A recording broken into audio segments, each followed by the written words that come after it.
हे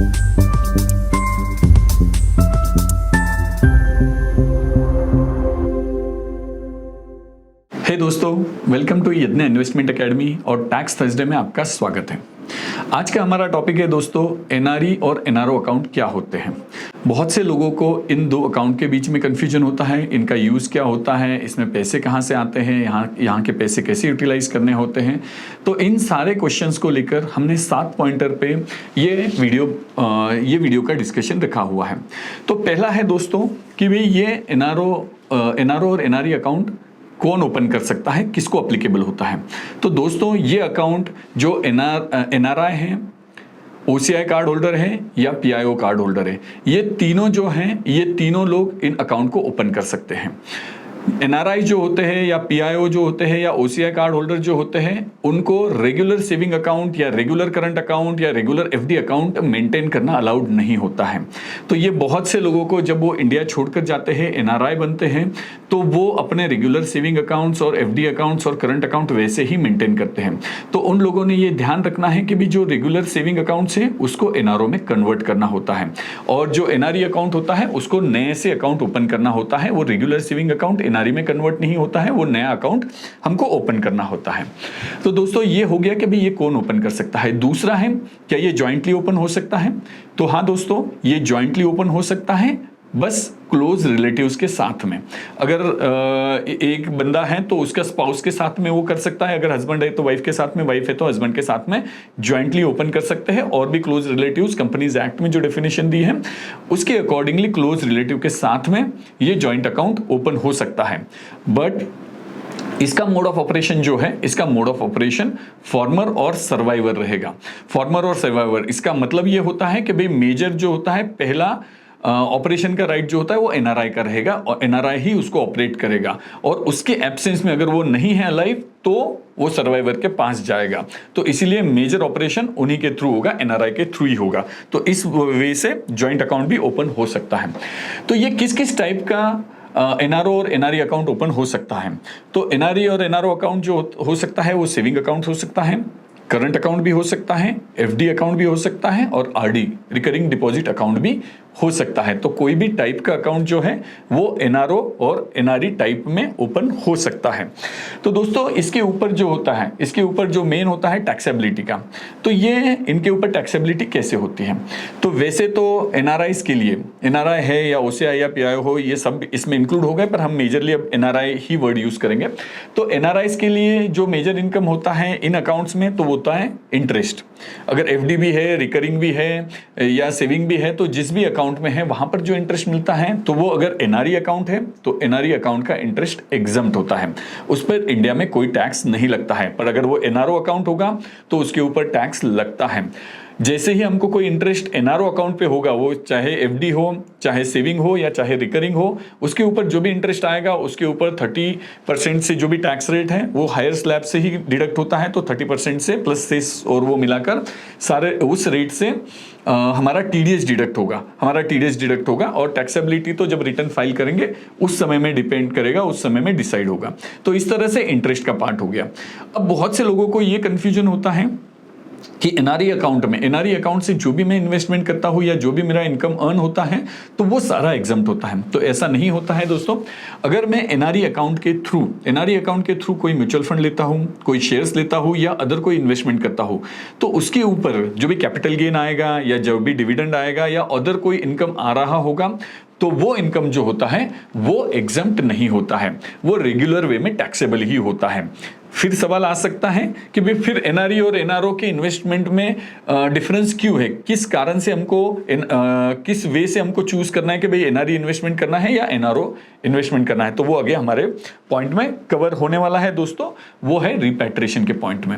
तो रिपैट्रिएशन हमने अनेकों बार, जिन्होंने भी जो भी एनआरई एनआरओ अकाउंट होल्ड कर रहे होंगे उन्होंने बहुत बार सुना है कि भाई एनआरई अकाउंट में रहा हुआ पैसा फ्रीली रिपैट्रिएबल है और एनआरओ अकाउंट में रहा हुआ पैसा विथ सम कंडीशंस रिपैट्रिएबल है।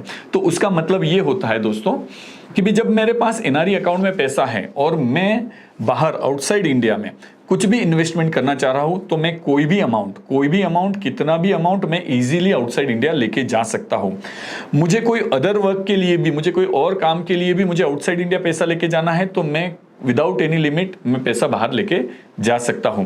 मुझे इंडिया में कोई खर्चा करना है, इंडिया में कोई पेमेंट्स करने हैं तो मैं 100% वहां से एनआरई अकाउंट से इजीली और फ्रीली मैं पेमेंट्स कर सकता हूं। तो मतलब मुझे आउटसाइड इंडिया फंड ट्रांसफर करने के लिए यहाँ पे कोई रिस्ट्रिक्शन नहीं। इंडिया में तो फंड ट्रांसफर हो सकते हैं, अदरवाइज एनआरओ में भी हो सकते हैं, बट आउटसाइड इंडिया ट्रांसफर करने के लिए मुझे एनआरई अकाउंट से फंड ट्रांसफर में कोई रिस्ट्रिक्शन नहीं। अब जब मैं इन्वेस्टमेंट एनआरई अकाउंट के थ्रू करता हूं, तो जब एनआरई अकाउंट के थ्रू इन्वेस्टमेंट होती है तो वो रिडम्पशन जो होता है, इन्वेस्टमेंट का जो पे आउट होता है वो भी एनआरई अकाउंट में ही आता है और वो भी पैसा इजीली रिपैट्रिएबल होता है। इसीलिए हमको एनआरई अकाउंट के थ्रू इन्वेस्टमेंट करने के लिए कभी कभी सजेस्ट किया जाता है। दूसरा होता है एनआरओ अकाउंट। तो एनआरओ अकाउंट में जो इन्वेस्टमेंट होता है या एनआरओ अकाउंट में जो पैसा होता है, वो पैसा जो होता है वो इजीली मैं आउटसाइड इंडिया फ्रीली नहीं भेज सकता हूं। अगर मुझे वहां से इंडिया के बाहर पैसा भेजना है तो पहला पॉइंट मुझे ये प्रूव करना होता है कि भाई whether this money is tax paid और नॉट। तो ये सीए सर्टिफिकेट के थ्रू प्रूव होता है। दूसरा, इसके लिए लिमिट होता है $1 मिलियन से ज्यादा मैं एक साल में एक एनआरआई उससे ज्यादा पैसा आउटसाइड इंडिया लेके नहीं जा सकता। कोई भी रीजन हो, इन्वेस्टमेंट बोलो या फैमिली मेंटेनेंस बोलो या कोई एजुकेशन बोलो, कोई भी रीजन हो, कोई भी रीजन के लिए $1 मिलियन से ज्यादा पैसा इंडिया से बाहर वो लेके नहीं जा सकता, even though it is tax paid. CA certificate मैंने ले लिया $5 मिलियन के लिए, पर मैं पूरा $5 मिलियन नहीं लेके जा सकता हूं क्योंकि पर पर्सन पर ईयर सिर्फ $1 मिलियन मैं लेके जा सकता हूं। पर अगर वो एनआरई अकाउंट में है तो मैं 5 मिलियन क्या 10 मिलियन क्या कितना भी मैं लेके जा सकता हूं, मेरे लिए कोई भी रिस्ट्रिक्शन नहीं है। फिर आता है दोस्तों कि भाई ये एनआरई अकाउंट में पैसा अब लगेगा कि भाई जब एनआरई अकाउंट में फ्रीली रिपैट्रिएबल है तो मैं वहां पर पैसा कैसे मेंटेन कर सकता हूं, कैसा रख सकता हूं। तो दोस्तों वहां पर जो पैसा आता है उसमें मेन सोर्स जो होता है वो ओवरसीज इनकम होता है। जो भी मेरा आउटसाइड इंडिया का इनकम है वो डायरेक्टली मैं एनआरई अकाउंट में ले सकता हूं। क्या वो इनकम मैं एनआरओ अकाउंट में ले सकता हूं? डेफिनेटली ले सकता हूं। बस रिस्ट्रिक्शन यही रहेगा कि मैं जब रिपैट्रिएट करना चाह रहा हूं वापस तो उसमें थोड़ा रिस्ट्रिक्शन रहेगा, $1 मिलियन तक ही मैं रिपैट्रिएट कर सकता हूं। एनीवेज वो इंडिया में टैक्सेबल नहीं है क्योंकि आउटसाइड इंडिया का इनकम है वो, तो उसके लिए सीए सर्टिफिकेट भी आराम से आएगा। तो मुझे फॉरेन इनकम जो है वो वहां पर क्रेडिट हो सकता है एनआरई अकाउंट में। दूसरा, जो एनआरई इन्वेस्टमेंट जो हुई है उसका जो रिडम्पशन है वो भी वहां पर जमा हो सकता है, वो भी इन्वेस्टमेंट वहां पे जमा हो सकती है, वो भी रिडम्पशन। तीसरा जो है कि भाई इंटरेस्ट जो अर्न कर रहा हूं मैं, सेविंग पे हो, आरडी पे हो या फिक्स डिपॉजिट पे हो, ये तीनों भी अकाउंट पे जो भी मैं इंटरेस्ट अर्न करूंगा वो भी वहां पर ही जमा होगा। उसके लिए भी मुझे कोई कंप्लायंस करने की जरूरत नहीं, वो भी फ्रीली रिपैट्रिएबल है, वो मैं आसानी से लेके जा सकता हूं। एज अगेंस्ट दैट, अगर एनआरओ अकाउंट है मेरे पास तो एनआरओ अकाउंट में मेरे पास क्या इनकम आएगा? एनआरओ अकाउंट में इनकम मेरा लोकल इनकम आएगा, जो इंडियन इनकम है। इंडियन मेरे पास कोई रेंट आ रहा होगा, कोई इंडियन अदर कोई इनकम होगा, रेंट छोड़कर मेरे कोई लोकल इन्वेस्टमेंट्स होंगे, तो वो इन्वेस्टमेंट जो कि मैंने एनआरई अकाउंट के थ्रू नहीं की है, मैंने लोकल एनआरओ अकाउंट से की है, तो उसका रिडम्पशन भी एनआरओ अकाउंट में ही आएगा। लोकल इनकम है, लोकल रिडम्पशन है, और उस एनआरओ अकाउंट के ऊपर के जो एफडी है सेविंग अकाउंट से या आरडी अकाउंट से, उसका इनकम, ये सारे एनआरओ इनकम है, वो एनआरओ अकाउंट में ही जमा होंगे। वो मैं फ्रीली रिपैट्रिएट नहीं कर सकता हूं। उसको रिपैट्रिएशन के लिए मुझे दोनों कंडीशन फुलफिल करने हैं, एक तो टैक्स पेड है और दूसरा $1 मिलियन। $1 मिलियन से ज्यादा मैं उसको रिपैट्रिएट नहीं कर सकता हूं। तो होप दोस्तों ये दोनों भी चीजें एनआरओ और एनआरई अकाउंट के रिलेटेड, ये जो हमने 7 पॉइंटर के ऊपर डिस्कशन किया, ये आपको हेल्पफुल हुआ होगा।